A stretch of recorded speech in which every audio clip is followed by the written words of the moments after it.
Hey there, this is Andy from Wyman Legal Solutions, and today I want to talk to you about the different types of pricing that you typically find in construction contracts.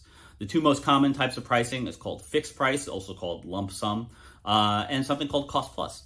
So in a fixed price contract, it's what it sounds like. The contractor provides you with a total price for the construction of all elements of the project, the materials, the labor, contractor's overhead and profit, all for one price. The most obvious benefit of a fixed price contract is certainty that you have, knowing the total cost for the construction, subject, of course, to any changes you may make in the scope of the work as you go along.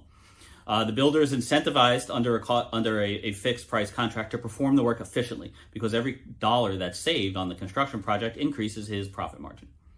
In a fixed price contract, the contractor is responsible for the cost overruns and the subcontractor costs and the subcontractor performance, which results in great subcontractor oversight. However, there are reasons a fixed price contract might not be the best option for you for your project. In fixed price contracts, the contractor can build fluff into their price to account for possible cost overruns. Look, and if those contingencies don't materialize, the contractor ends up getting a windfall rather than you, the owner, realizing any savings. Under a fixed price contract, the work quality can also suffer because the contractor benefits from completing the job as inexpensively as possible. So there's a risk that the builder selects inexperienced or unskilled workers and subcontractors to keep his price down. Also, if materials and systems are not adequately detailed in your construction plans, then the contractor may substitute less expensive materials that don't achieve quite the desired look and aesthetic that you were hoping for. And finally, if there's a high demand for a specific builder with specific expertise, you may have to pay a premium to get him retained for your job. Now, with a cost plus contract, contractor is paid the actual cost of performing the work, which is sometimes called a payment on a time and materials basis. Plus, he gets a fee to compensate the builder for overhead and profit. Usually it's a percentage. It'll be cost plus 20%, which covers their overhead and profit, as an example. The open-ended nature of the cost plus contract makes it best suited for smaller projects.